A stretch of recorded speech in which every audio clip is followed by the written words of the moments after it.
You can have it all, but not at the same time. I think more people should prepare for babies the way companies plan. I won't be the person where if I'm 2 months pregnant, I will tell my manager. It's fair as a human being to want someone to evaluate you on the merit of your work. Think about if you've been out of work the last 5 months. The pace of AI, the pace of innovation. By the time you come back, you're like, what's Claude? Before I even want to take time off from work, I want to make sure that I've already secured my promotion. Sometimes some women feel bad for choosing career over motherhood. You get 5 months off work when you have a baby. It's 5 months of you not working. Have you ever hidden a pregnancy?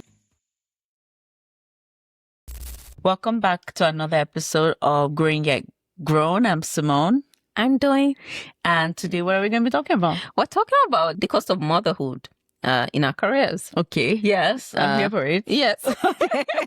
So, what does it really cost to be a mom who is also working in corporate, especially, but also just building a career? Yes, I'm figuring it out as you're going. Yes. What are some of the costs? And I want us to focus on, or for us to talk about 3 things today. Okay. One is how have we experienced motherhood in corporate, but also where I want us to spend a lot of time is around preparation for being a mom. Yes. I feel like that's something I didn't actively do. I did not do. Yes. I'm not even saying actively. I did not do.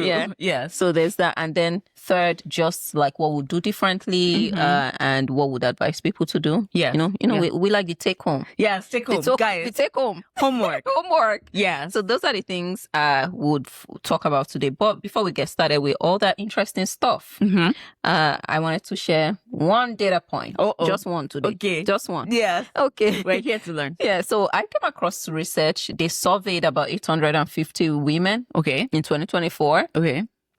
And like we always say, you guys should fund research so that we can get 2026 data in 2026. Exactly. Okay? And fund it globally so that we can capture different demographics. Please. When you're thinking of what to do with your tax refund, please fund research. Yes. Thank you. All right. So I came across research and they surveyed 850 women. And it says, although 98% of those mothers that they surveyed stated they wanted to return to work after having children, 85% had left full-time employment within 3 years of having a baby. Yes, because reality sets in.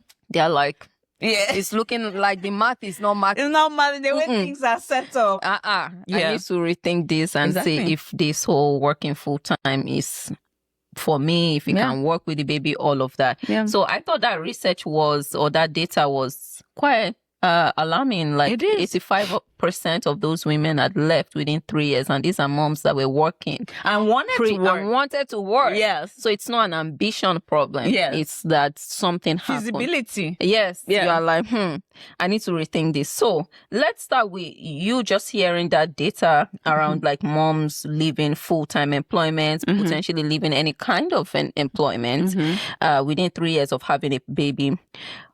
Kind of what does that gap tell us? Like most of them wanted to work, but like most of them ended up not working after 3 years. What does that tell you? I think it shows that the reality actually set in the sense that for you to be able to go back to work, there's certain things that have to be in place. There has to be trusted childcare for your child that you just had.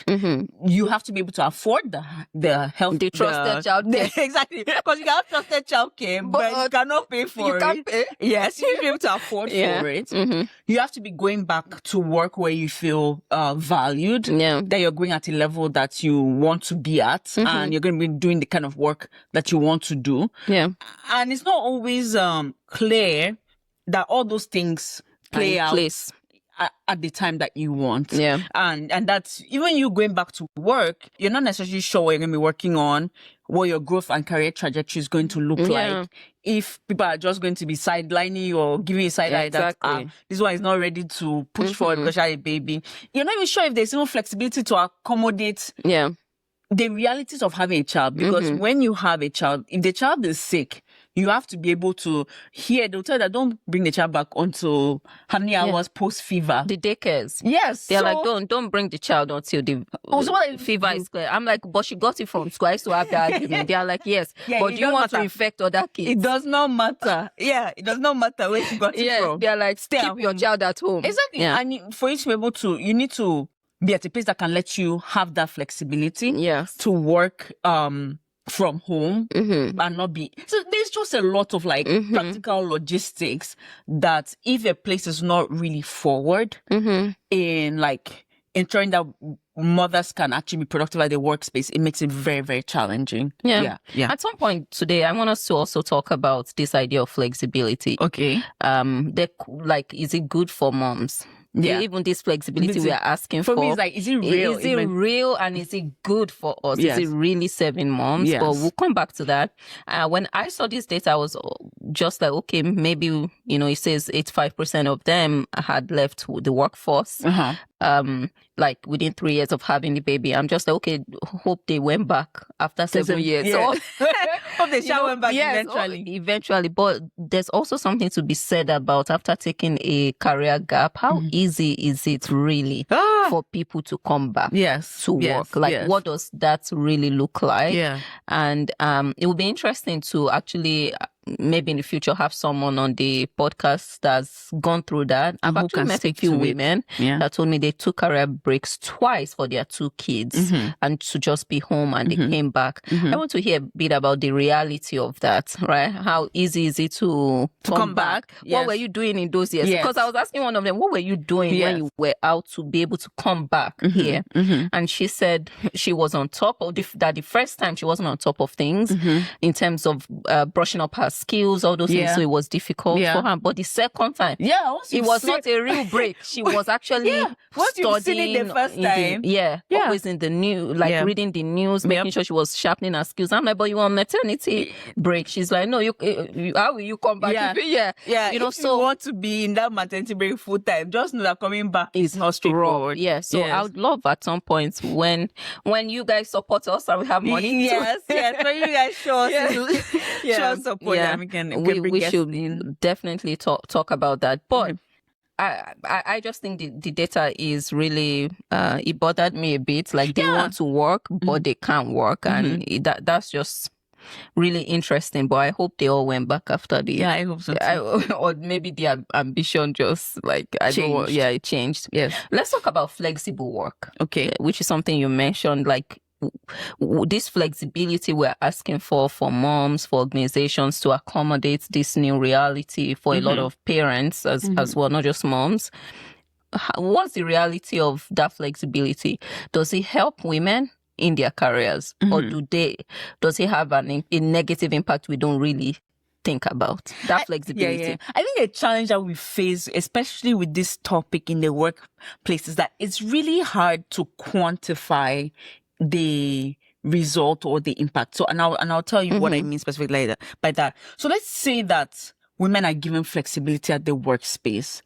Let's say they can work at different hours or like, but what does that cost them? Time off. Yes, but what does that cost them? Are they implicitly not given priority projects? Are they like, okay, let's not gives it, and even if their colleagues are not even approaching it that way, the fact that they cannot go to after hours drinks, for example, are they kind of like excluded from those conversations? But like, no one is really going to go and put it somewhere that, the reason Doyin is not growing in her career is because of the baby. Like, you will not find that officially anywhere.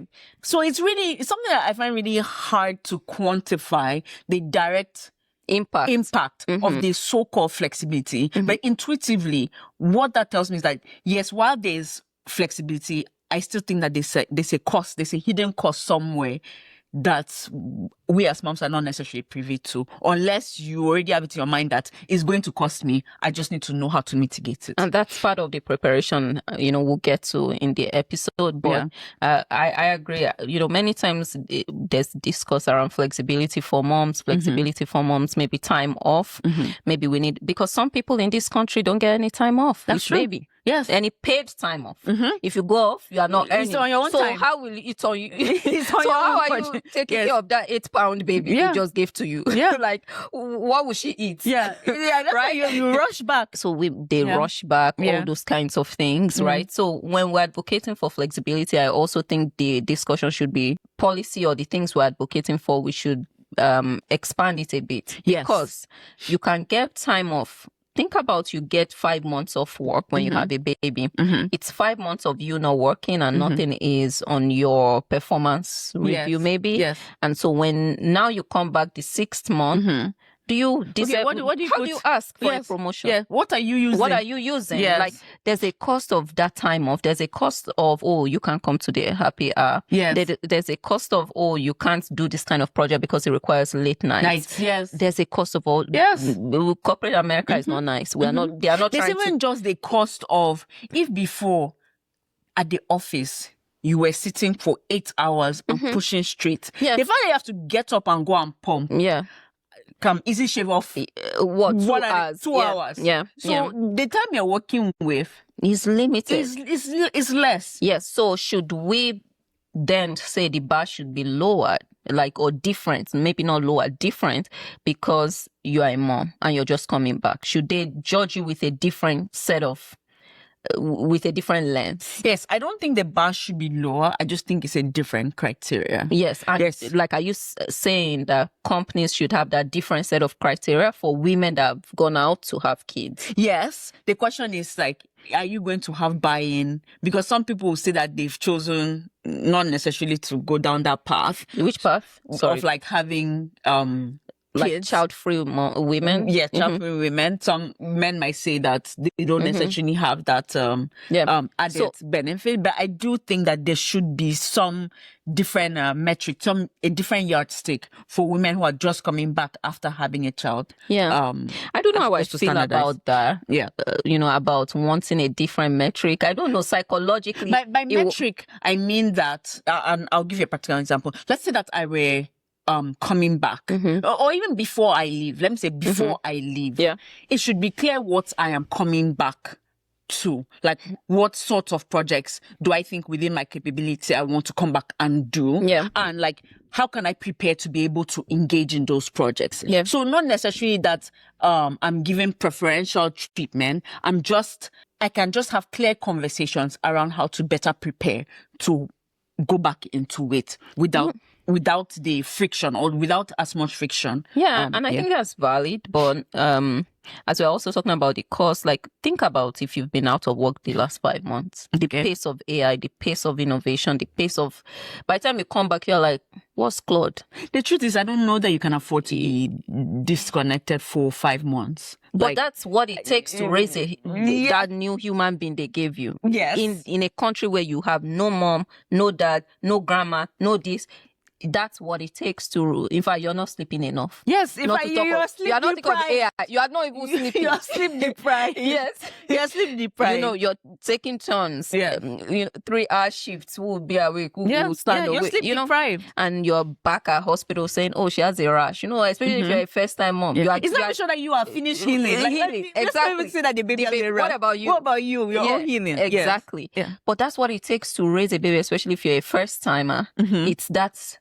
In fact, I need 2 years to get myself back. Honestly, it took me 3 years. Yeah. In fact, I'm just getting myself back. So, but then the reality is, when you just look at what has happened, I know this is a different time. We're entering a new technological era, or we are in it. Imagine if you've been out of all of those things for just 6 months. The barrier to entry is significantly higher. And yes, and it's not like that baby is gone after 6 months. You are still a mom. Continuous. It's continuous. Right? Continuous. So I feel like there's a real cost. There is a cost. To all the flexibility we're asking for, and the flexibility is good. It's kind of like it's needed. Without it, we can't. We need right. Yeah. But I also want a bit of more acknowledgement or preparedness, especially for moms, around the cost of that flexibility. You may have paid time off for a year, but it costs you something when you're coming back. And you have to be aware of it. You have to just be aware of some of those things. So I don't know how I feel about like having a different yardstick for like moms when they come back. I just don't. I feel like it's very tricky. I think it should be the on-ramp. There should be an on-ramp, like to be able to come back smoothly. That's what I want to get into. Yeah, but you can't ask for a promotion that month you come back. Maybe you can promote into a different job or into a different role, but on that same team, it might not necessarily be fair to ask for a promotion. Yes. Because I think a promotion is based off of the work you've done, the work you can speak but to. I was raising someone for our generation. Yeah, who is compensating me for that? But the way I've been thinking about that is just... Which means you have to re-strategize them on how you do it. The preparedness I want us to focus on. Like, those are some of the things I feel like I wasn't prepared for. The first time around. I was going with the flow. Yeah. You see, if I have a second... different. Everybody will... We've not even brought on the additional layer of like... It's not like you can really time kids as much as you would hope for. As much as you think you have control. You are like, you are just getting married at 35, you are this. Everything is shifting. You're right. So there's that added complexity that you have to think about. Because I've had friends who are like, I have this one child, but I want to sort out my career for the next 5 years. But then they realize, I'll be 41. And then they're like, of having a child. So they're like, I may or may not. You get what's going on there. I mean, I completely resonate with those. So there's all of that additional complexity. But the way I think about my career, and this took me a while with all the costs of that flexibility or taking time off work, is just thinking about my career in seasons. And now as I interact with older women, I'm like, they actually, when we are repeating our model, we are going through the same thing they went through 35, 36 years ago. Right? So they went through all of those things. And the more you get perspective, or that I've gotten perspective, especially from older moms, it's like careers are in seasons. Right? Because if you work for 35 years, that's 6 months you took off. The 2 years you took off may eventually it will not be as big a deal as you think it is right now, because it requires effort to get it to a stage where it's not as big of a deal. Yes. No, it's 35 years or 40 years that you work, whatever that is for you. In 40 years, the gap is not as obvious. But right now that you're in it, you're like, so I won't get promoted, but this person will get promoted. And, there's all of that happening. But since I've kind of had that lens of thinking about it from the whole career perspective, I'm like, maybe it's not as bad as my brain tries to tell me. I agree with that. I do think that with maybe a combination of preparedness and like some work coming back, it reduces the gap. But I think that if like preparedness and hard work will help reduce the gap. I wanted to ask something. We don't have to spend a lot of time here, but have you ever hidden a pregnancy or a delayed announcement of your pregnancy? Of course. Because of your career. Yes. Okay, tell us about that. So I for a job that I worked, I was interviewing actually at the time. I was interviewing for a role and I was pregnant. And I did not tell them that I was pregnant. Genuinely, I felt like it might influence their perception of you, and also not only of me, but my availability to do for the role. So luckily, the thing that worked in my favor was that it was COVID period. So I didn't have to appear in person for all the interviews. So it was not until, it was the day that I had my final interview. That night, I had to go to a hospital to have my daughter. So as soon as I finished the interview, I slept. I woke up, I said, I think I need to go to a hospital. So it was now when they were following up that I was like, and they were trying to reach me and I couldn't really respond immediately. I couldn't respond within the next 3 days because I was preoccupied that I had to just reach out and I just had a baby. And that's kind of when they realized that you were pregnant. I was pregnant when we were kind of finalizing it. Why didn't you tell them? Like I said, I felt that one, it would influence their perception on my availability. You may not have gotten the job. I may not, but I didn't want to take away any chances to get the job. I also felt like, and I know this is very petty, I just wanted them to evaluate the work without influences of my personal life in the evaluation. It's fair as a human being to want someone to evaluate you on the merit of your work. Exactly. And not at the complexity. But she's a mom. This one will be able to. And then the third thing, I really like separating my work life from my personal life. So unless it's absolutely relevant. It is relevant, I can argue. By relevant, I mean I won't be the person where if I'm 2 months pregnant, I would tell my manager. Why? I'm not that. I'm not that person. I can guarantee you. Why? Is that just a personal preference you can't explain, or that's more like, I don't want, bias is real, and I think that I'd be concerned that maybe the kinds of roles and responsibilities would kind of be muted by that experience. Yeah, they will kind of want to give you a different set of projects. Exactly. They are trying to be nice. And it's just not from a bad place. No, just that they don't know that niceness is harming your career. Exactly. Full stop. And I don't want to mix those issues. No, I think that's totally valid. Yeah. What about you? Did I hide that I was pregnant? No, I couldn't. My first trimester was ridiculous. It felt like hell. I don't know what hell feels like, but I hope I don't find out. But it was really bad that I could barely get up in the morning, and I'm a very wake up 5 early bird. person. Yes. Yeah. So there was no. It was obvious, right? So I'm just I'm going to tell them. Did it impact me? I think it did, with the projects that I worked on and how I ended up living. 100%. Yes. Yeah. So I totally hear when people don't want to share. We are humans. Even when people are trying to help you, don't give her this tough project.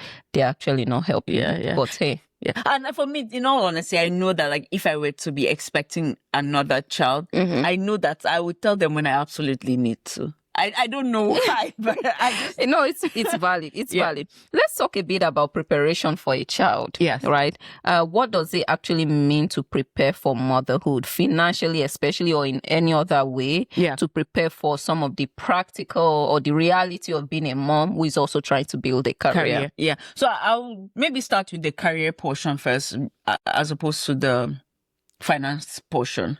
So, career, how to prepare your career for having a child. Okay, yes, yeah. I think the first time I had a child, I was coming into the workforce post my program and whatnot, and I didn't really do much preparation. I think one thing that I did that I thought was good was I tried to define specifically what I was going to work on. After you started the job?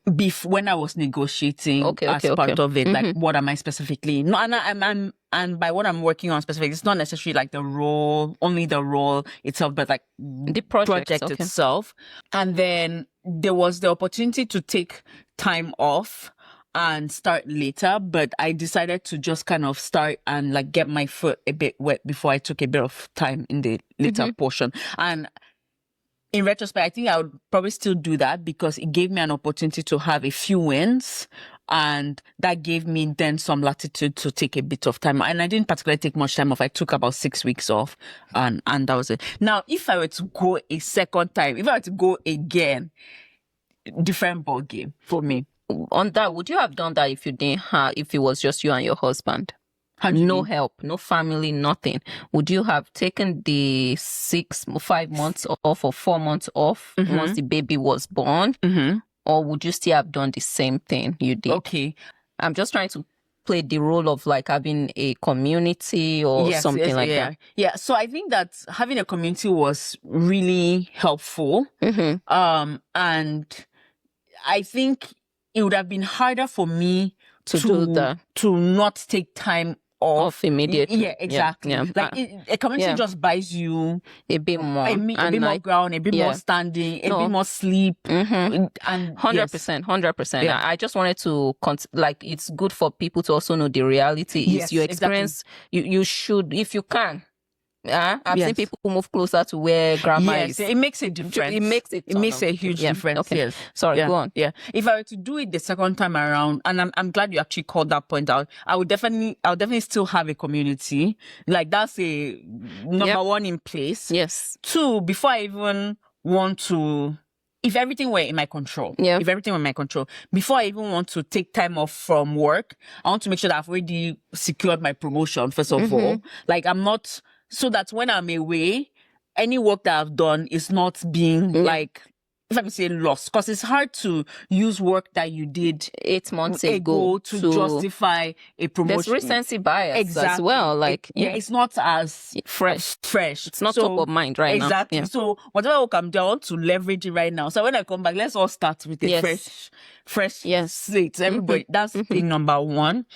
I don't know that I'll completely hands off while I know this is, and this is not necessary for everybody. This is just for me. I don't know if I'll completely hands off while I'm on maternity leave. What? Hands off work when I'm on maternity leave. I want to establish kind of like a check-in process with my manager, just to kind of just to kind of stay abreast on what the priorities of my group is, or what the priorities of the project are, as a way to just, they say out of sight is out of mind, as a way to just still be a little bit in touch with what is going on.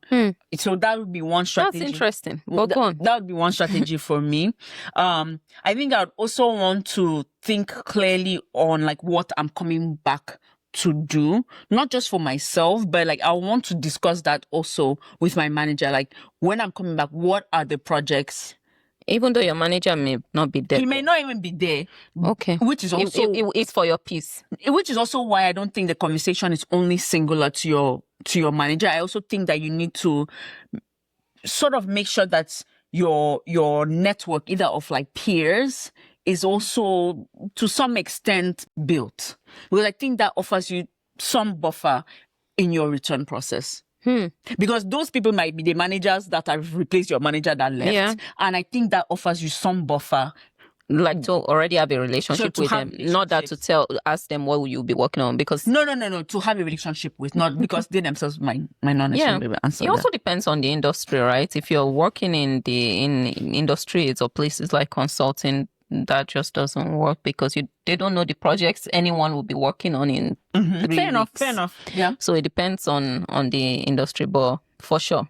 That makes sense. I think also like, and this is just to buttress your point around like you don't know the industry. So some things are really beyond your control. Yeah. But I think that to some extent, there are priorities, at least with the groups I've worked with, there are priorities of like, what do we keep priority this year for this FY, whatever? What are our priorities? And knowing what the priorities are and how you align it up in those priorities might be something that's feasible to do if you don't have the specific project. Yeah, no, that makes sense. I think career-wise, preparation for, I think more people should prepare for babies the way like companies plan. Okay. So you should plan for babies because it's a major life change.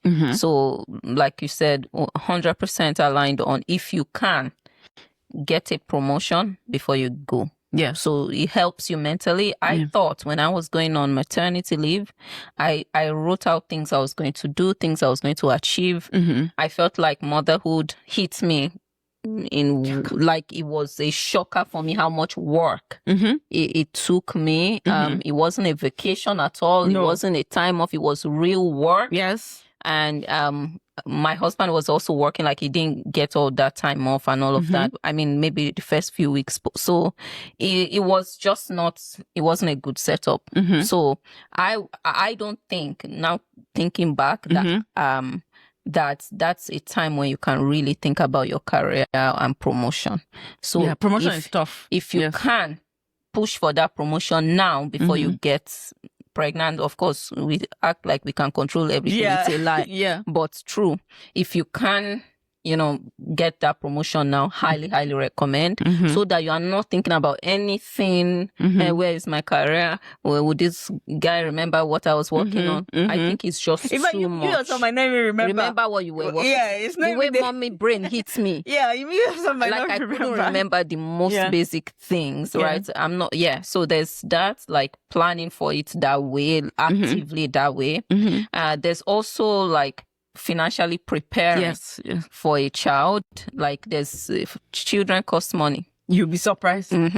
Especially if you live in this part of the world, every kind of help you get is paid for. Yes. If it's not your family, you're paying for it. You're paying for everything. Even your neighbor that comes to babysit for 2 hours, you pay for everything. So I think you should actively plan to get some help. I met a woman recently who said, oh, she pays for this doula before she pays for a night nurse, day nurse. She mentioned 5 things. I'm like, she's like, yeah, grandma is not here. She knows what she needs. Yeah, that's how she births. Like, she's not doing all this struggle with you. Yeah. Like, that money she earns, let her use it. She uses it to get these 5 people, and it's from 2 months before the baby comes and 4 months after. Yeah. That she doesn't do all this work till the day. No. Like, she starts, so financially prepare for this human being as well in terms of the care even you mommy needs. Yes. Sometimes you need to sleep and you need to pay for someone to come take care of their baby. Financially prepare for some of those things. So I think that's important. Third is probably my biggest learning. This whole idea of having kids without community is hard. It's hard. It's very hard. It is very hard. Yeah. One, there's a lot of experience you learn from your mom or your mother-in-law being there. Yes. Saying, oh, this one. Please, all those the way I used to run for Rash, I'll be at some point, they're like, is this your first baby? We say, yeah. They're like, no wonder. It makes sense. Yeah. You get why? I'll be there. One small rash, I'm there. Yeah. One, this. You've come I again. noticed this. Yes. You've come again. They're like, no, there's no, this child is okay. So there's that part where you learn a lot from women that have just raised kids, full stop. Yeah. And back home, we had the whole traditional, I think they call it omugodi Igbo people. Yes. Where your mom stays with you for months, just caring for the baby and you. And caring for you. And caring for you. Yeah. Until you're able to get back, to on your feet and all of that. So community is the biggest thing I wish I created for myself. Even if I didn't have family here, I wish I were actively part of a church or something where some sort of community. Some sort of community or a set of friends that I know will show up. Yep. I didn't have any of that, and we were just coming out of a pandemic. Exactly. So I think there's a bit of that as well. So I think those 3 things will help you prepare and potentially have a different experience of motherhood. Yeah. Like right now, I don't have plans for a second child, but if I did, either I have those 5 people. Hello. Those 5 people, and my husband knows, anyone, they know those 5 people, or I take a flight and go to Nigeria. Yeah. It's one of those your family members. I have 5 sisters. I mean, there's more than enough. What are we talking about? Yeah. So I have my mom, so my mother-in-law, my husband has 5 sisters. Between all 10 of those them, 10 people, that child is more than okay. I will live a different. I think I will have a different experience of motherhood compared to the one I had the first time. Yeah. It was just, all I remember is the work it took to keep the child alive and healthy. So I think that's those 3 things. I think like what I'm also like hearing here is like, as opposed to just falling into it, really try to be intentional about what you want the experience to be like, and to the best of your ability, try to recreate that. And it's not necessarily only, like you mentioned, financial, but there are some things that you yourself can do within your own power to there's career, there's building community, all of those things. I think you can create motherhood is still hard. Yes. Yeah, it's a hard thing. But hopefully it'll be less hard. You know, you can have a slightly better experience if you just plan it well, the way all these companies plan forward.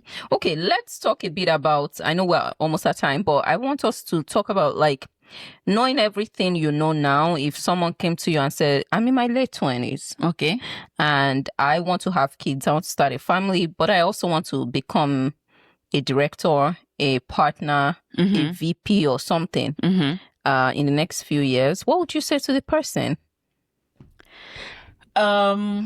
I think Simone took a deep breath for those that can know. I mean, and that's also part of why I like this podcast, because it also helps me confront my own knowledge gaps.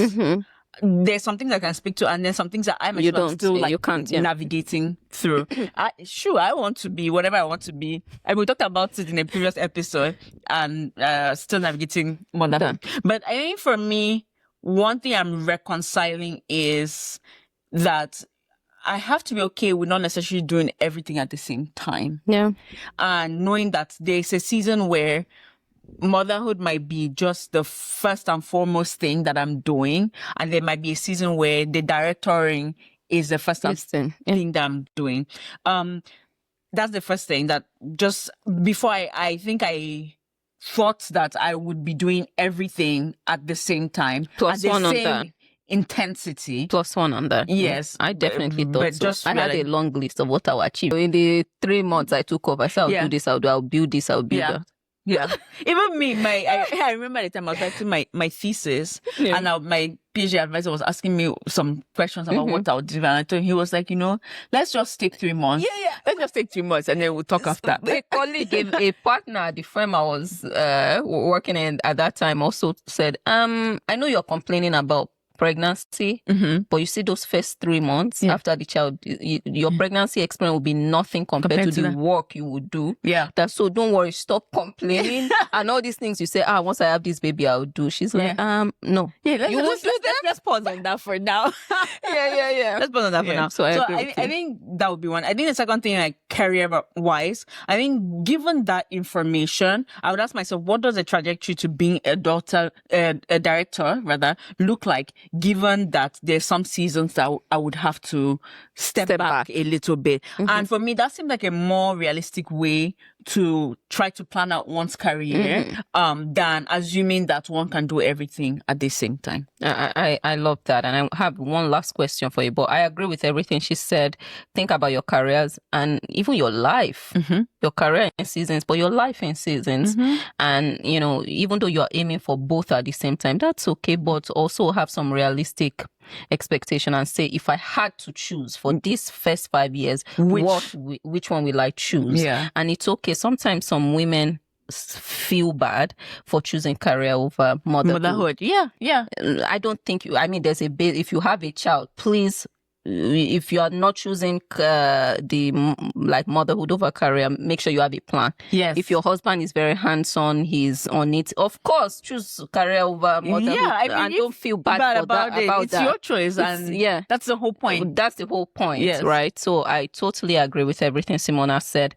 The last thing I wanted to touch on is this idea that women can have it all, which was the narrative I was sold. Yes, especially the last maybe couple of decades, 2 decades or something. There's this, girls can have it all movement.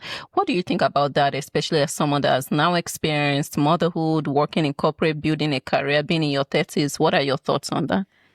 In retrospect, you can have it all. Or another way to say it, you can have it all, but not at the same time. 100%. I agree with that. You can have it all, not at the same time, right? It depends on, when you're standing, when you're looking at it. Maybe 35 years from now, you're like, I actually had it all. Exactly. But in the moment, it didn't feel like it. It didn't feel like it. And like she said, they're seasons, so you can have it all.